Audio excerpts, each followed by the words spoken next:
Okay, and welcome back to Learning to Die Less, the series where I play Wavemaster here in .hack Fragment. On our previous episode, I had cleared this field and got ready to enter the dungeon, which seems to be the gaping mouth of some dead giant worm thing. Entering the first floor here, not trying for a complete clear of the dungeon, but I'm going to be as comprehensive as possible. Again, just racking up that experience. Still fairly emboldened by the success I had in the field here, just inexplicably running into the middle of that portal there. Again, playing a Wavemaster is like playing a mage, a sorcerer, or a wizard. In most other fantasy RPGs, you typically don't want to be a frontline combatant. Get some space between yourself and the enemy and just blast them with spells.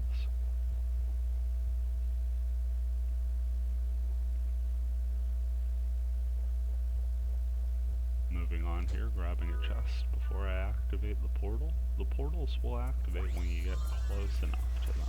So large rooms like this, you have a moment to regroup and sort of plan things out. Really helpful in a party situation.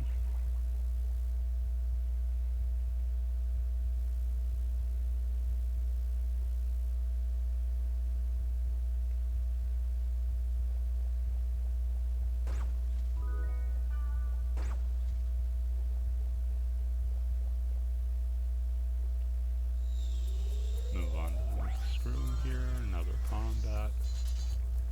The dust curse and the snakeoid seem really receptive to magical damage, so these are fairly easy combats for me.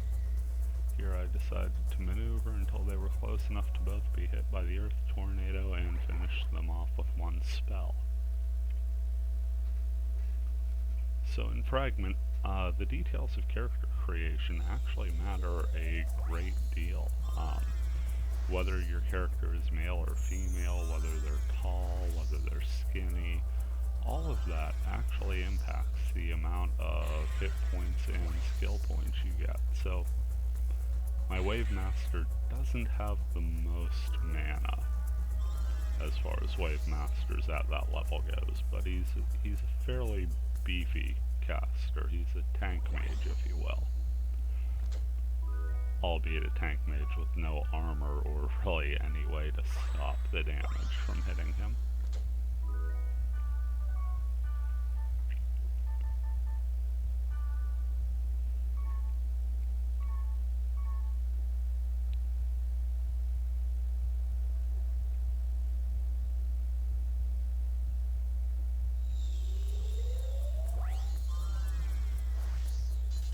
Moving into the following room, we run into Shieldman.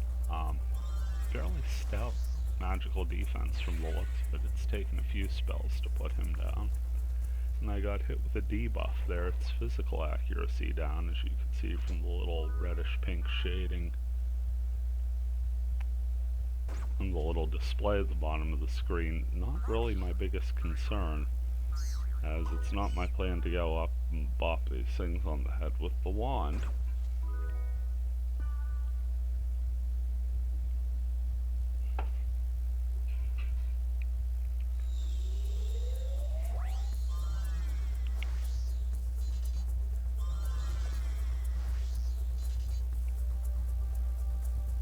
And again, that shield man just chews up my mana, forces me to drop another mage's soul. This time I data drain him. And I end up getting an adverse status out of that. That drops my magical attack low, and that's going to necessitate an item. Use a restorative to get rid of the magical effect, and then pop an antidote for the physical attack down. Just because.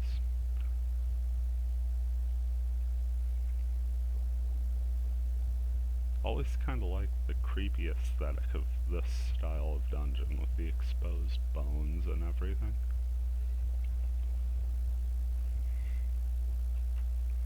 Like, it's weird, but it's a little goofy.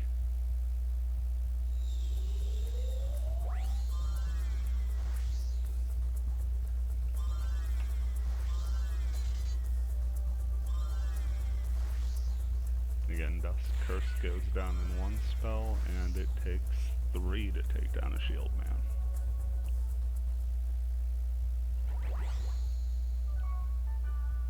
Those are going to be sort of a thorn in my side here in the early levels of this dungeon, but again, we're on the 2nd floor already, and nothing too imminently dangerous as far as health goes. Having a pretty smooth run of it.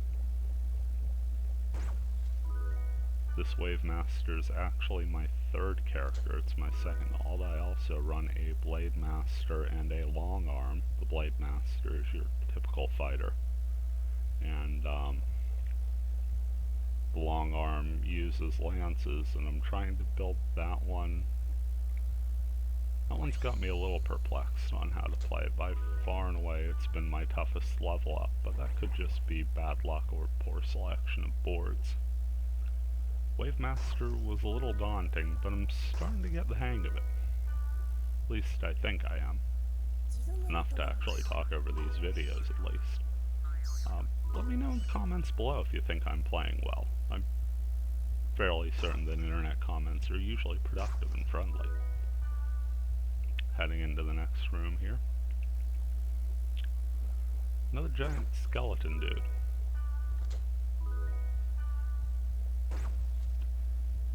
Wonder if he was killed or if he just got really bored. Here we are at a long corridor, portal right about in the middle of it, and it looks to be a treasure chest at the end. And we run into the rock heads. Now these rock heads usually have some sort of buff spell. At higher levels they'll actually cast a spell that regenerates their health, and that was probably one of my least favorite things when I first started playing the PlayStation 2 games. Infection, I remember finding at a GameStop when I was much younger, and I would never grind for the gear like I should have. I usually just ran with what I had, and so early on when you started running into those things, especially when they started casting those heal spells to regenerate their hit points, they just took way too much out of me. And here I am posing by the giant skeleton, because why not? How many chances do you get to pose next to a giant skeleton? If you play Fragment, quite a few.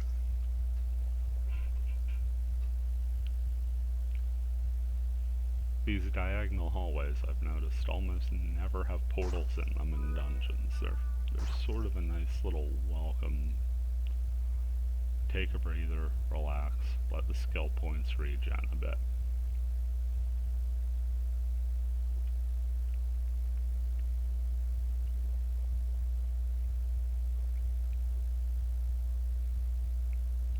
Heading to the other side here.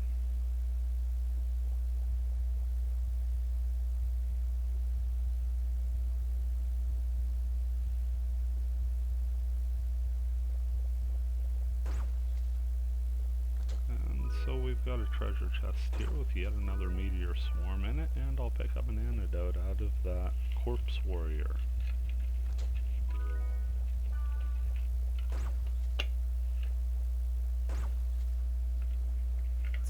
I love how they're either corpses or corpse warriors.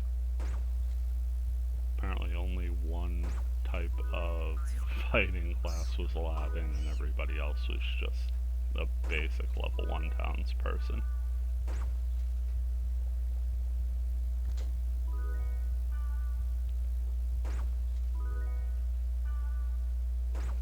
Personally, I'm happy when I see rooms like this because it gives me a chance to restock on some items that I may have used up in the field or earlier in the dungeon.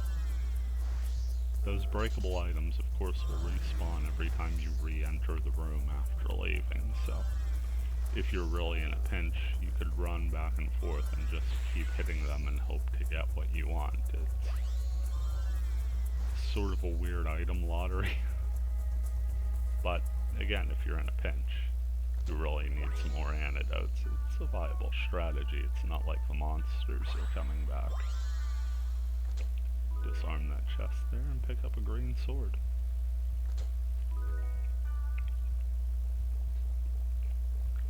again, wasn't worried about the physical accuracy debuff, and the debuffs go away fairly quickly. Not like a poison, which tends to linger a while.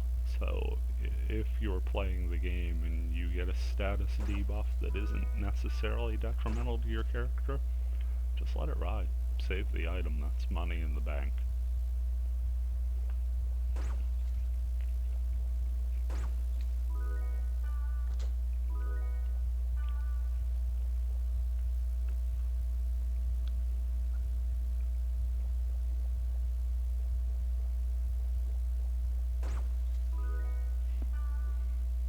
Go ahead and do this a couple more times before heading in the final direction here. And there's the stairs down to the 3rd floor. So far, so good. Now heading into floor number 3. And again, really confident up to this point. Everything's been fairly straightforward, pretty easy, nothing too daunting. So far, I would say the shield men have been sort of the biggest challenge. Rockhead's physically the biggest challenge so far, but shield men chew up the skill points, and that's kind of a problem.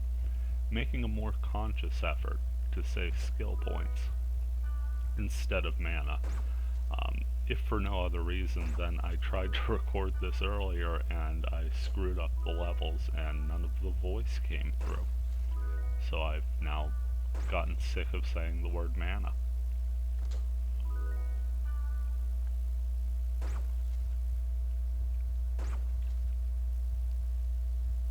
This room has all of the things. It's got branching hallways in each cardinal direction, it's got breakable items on the diagonals, and it's got chests and eggs.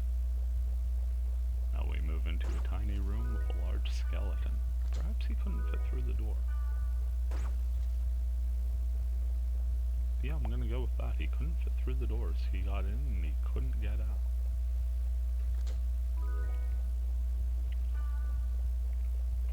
Pick up a meteor swarm here, and then back down through.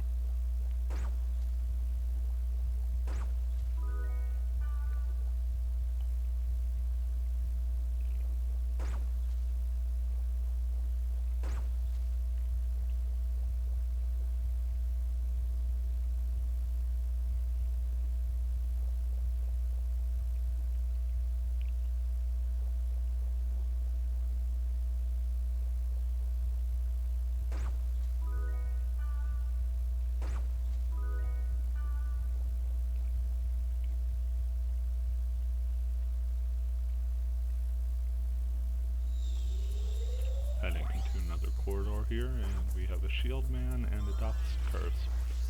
And I have a moment there where I forget entirely that I'm playing a wave master, and I try to physically attack the shield man.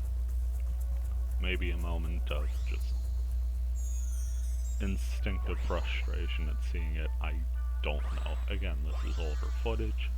Meant to post this earlier, and then I just sort of had one of those spans of time where it's like every day was just not a good time to record.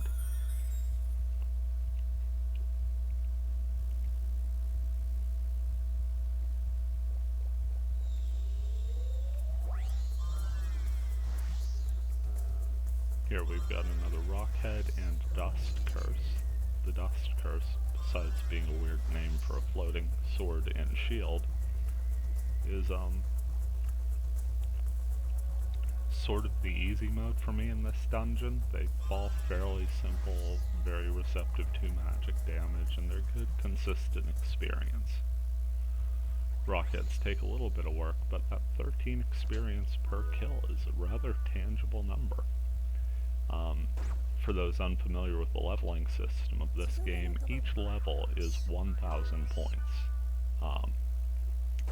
But the experience you gain is relative to the level difference between you and the enemy and the enemy's size.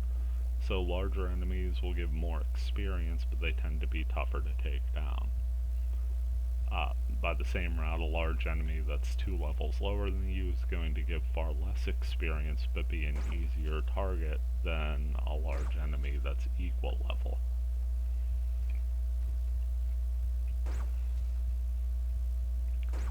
So generally, if you're getting about 10 experience per kill,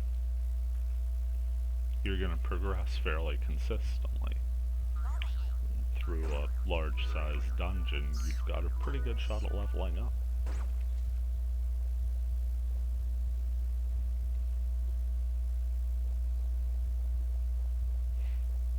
If you're partied up with other people, and this is why those tornado spells are so crucial for Wave Masters as we hit that 4th floor there. In online, all you have to do is successfully deal damage to a monster, and then somebody else can kill it off, and you'll get full experience. So if you can find yourself a couple of friends with higher level characters, you could team up with them and really rack up experience just on early hits. Now, the 4th floor here is where this got really nerve-wracking for me, and it's this monster in particular, the Mimic. The entire Mimic line, to the best of my recollection, has the ability to cause confusion to your characters, which is something when I'm soloing with my long arm and Blade Master I just sort of chuckle about. Because when you're confused, you automatically physically attack the closest thing to you until it wears off. And that usually means after you're done attacking the thing you're fighting, you're hitting an ally, because they're usually the closest to you. But when you're soloing, there's no allies to hit. It's just sort of autopilot. However, I'm playing a Wave Master, and if you remember earlier in the video, I made a specific point to say that the last thing I want to do is go bopping things on the head with my wand. I'm a very squishy target, and I don't deal a ton of physical damage. So the Mimics being able to confuse me is a very risky proposition, and anytime one spawns, I have to either get rid of it before it confuses me, or try and get rid of every other threat so it's at least a one-on-one battle and I have a decent chance of surviving the duration of the confusion. Here I'm able to take out the Dust Curse quickly and get the Rock Head, but now my mana is depleted and the Mimic's still there, mostly intact. So I get a good shot in on it. 2 shots with my Ice spell, and finish it off with a Fireball, thankfully, before it was able to confuse me. Lucky break on that battle. That was sort of the nightmare scenario. I didn't even notice the Mimic when going through this originally. I saw the Dust Curse, I saw the Rock Head, and after that I noticed battle mode was still up. It was just one of those moments where it's like the boss walking through the dust cloud. The Mimic just came forward and I'm like, oh no. But again, we made it through, and grab a chest and a bloody egg here. The chest had a worm hide in it, which I think is a heavy armor. One of the downsides of Wave Master is there's very little in the way of equipment for your character. You are limited to only the light armor and accessories, and you've got wands. And that's about it. You use a lot of consumables. I personally don't use the spell scrolls. I understand their application, that they could be helpful, but to me, they're just sort of money in the bank to replenish things like items and save up for that gear, because with having such a small supply, any chance you get at better armor is paramount to take. Grab these couple chests here and then decide whether I'm going up or to the left. Decide to go up this time. So my goal before I enter a room is to have roughly 20 skill points available so I could pop off a couple quick spells. And as you can see, I get the Mimic, but it confuses me first, and here I am for a nerve-wracking couple seconds, just randomly physically attacking this Rock Head, which could pretty well wreck me if it chose to. Again, I was lucky here. I managed to catch it in an area where it decided not to attack for a time. and that little window gave me enough room to recover from my confusion and blast it with the spell. Here I'm a little jittery, hit the buttons a little out of sync, and accidentally open up the menu before taking out the mimic, so I'm once again confused. I'm at full health, thankfully. Not in too big a worry about it, but as you could see, that one hit it had did a considerable chunk of my hit points, and it skill drained me. So that Mage's Soul that I used was pretty much in vain, and I had to pop another one here before going into the room. Not the biggest worry, but while fortune wires are incredibly accessible and inexpensive, Mage's Souls tend to be pricey.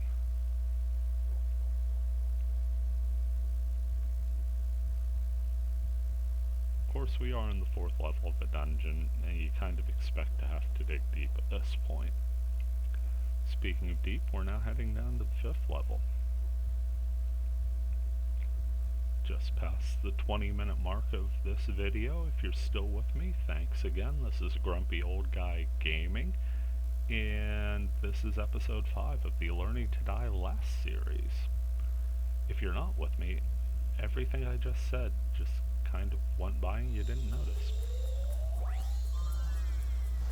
So there's a Fiend Menhir. I think that's how to say it. If not, feel free to correct me. These things have the ability, as you saw right there, to resurrect fallen monsters before they disappear from the field if they're in range. They also hit for a time. So oftentimes, like with the Mimic, I'm sort of conflicted on how best to deal with them. If I could get a clean shot at them right away, I try and take them out naturally so they could stop reviving things. But every now and then, like here, I'll go after the Dust Curse first to see if I could get it to try and revive, or even better, sneak one by like I did here, and have it disappear from the field before it can revive it. Just to give myself that much time before its first actual attack. Getting pretty near to level 8 in this video. Take a little breather here to let my mana recover a bit. Skill points, sorry.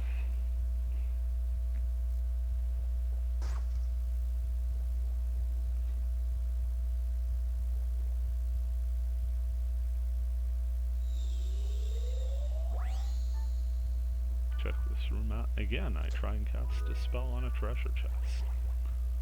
Looks a little goofy, but far better than the opposite effect of trying to open a monster. Grab those two and get back on my way.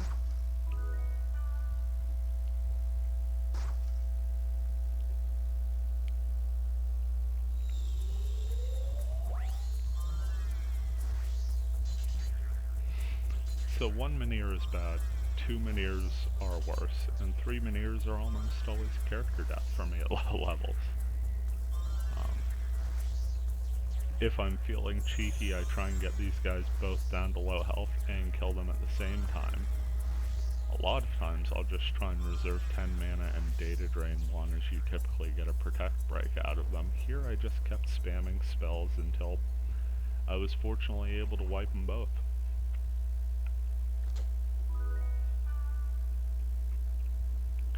The nice thing about the Wave Master in this game, as it was also for your NPC allies in the PlayStation 2 games, Infection, Mutation, Outbreak, and Quarantine, is Wave Master is the only inherently ranged damage class. Other classes can do ranged damage using the spell scrolls, things like Meteor Swarm and Green Gale. But the Wave Master is the only one whose skills are built to deal damage at a long range. Every other class just walks up and hits the monsters. which means while this play is inherently different from everything, it's got a huge advantage, like here where I was able to deal damage to the entire section of enemies before that confusion hit.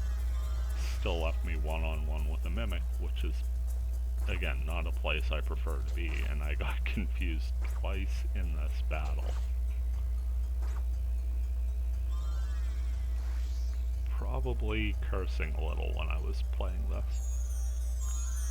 Not gonna lie there, not the most patient gamer. Good reason why these aren't live streams. Here's a four-way intersection, and it's got a Menhir right in the middle of it. We'll take care of him readily, because while he is a serious threat on his own, he's far less crazy than with allies. And again, 12 solid experience.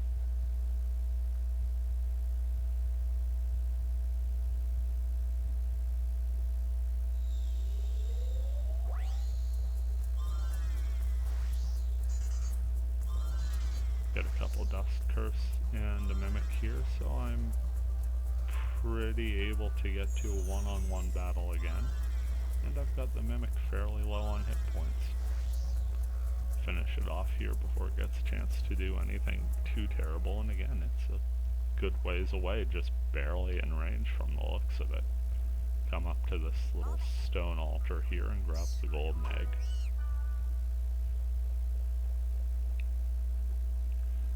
The eggs are the grunty foods that you find in dungeons. Grunties are these giant kind of pig cow things that you can raise in root towns, and then you can ride them around in fields and whatnot. You find a wider selection of grunty foods in the fields themselves, things like white cherries and mandragora, and of course the greatest grunty food of all time, la pumpkin, and I will die on that hill if necessary. One place I won't die is in this combat. I took out the Menhir and the Dust Curse. Opening up that chest and getting the death, which is kind of a nice tie-in there. Glad that worked out. Got the death and then the bloody egg. This turned out to be a very goth room. Did not realize that. Now heading down to finish off this intersection. At this point I'm just looking for the treasure chest. Each dungeon ends with a chest at the end, and there's a statue there, and you usually get some fairly good gear out of it. One item's guaranteed to be a rare or rare-ish item. And then you get some other things like treasures you could sell for money, or perhaps some speed charms.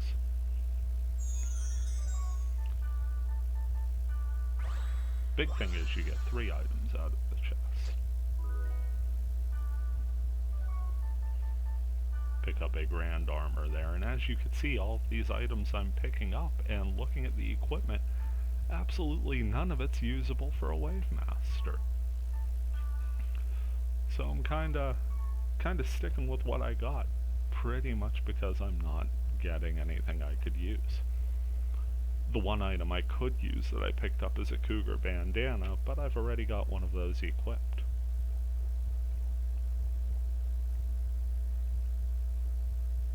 Moving down here, and we've got ourselves a medium-sized L-shaped room, and right at the bend is another portal with Nightmare Fuel incarnate in the form of a Fiend Menhir and a Mimic.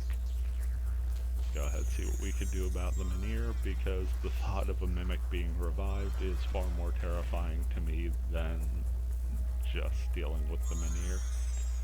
Got into a lucky scenario where they were both weak enough and approaching me, and I was able to drop that fireball down and take them both. The fireballs, I like the visual aesthetic of them, and it's always fun to drop things from the sky. And we've reached our oh, no. It's a Statue of Time. So, fun thing about the Statue of Time, unlike other statues, this signifies that this dungeon was meant to be speedrun. As you can see those times there, the slowest time applicable was 14 minutes, and I finished in 42. That said, that is it for the dungeon. I am a grumpy old guy gaming. Thank you very much for watching. Take care.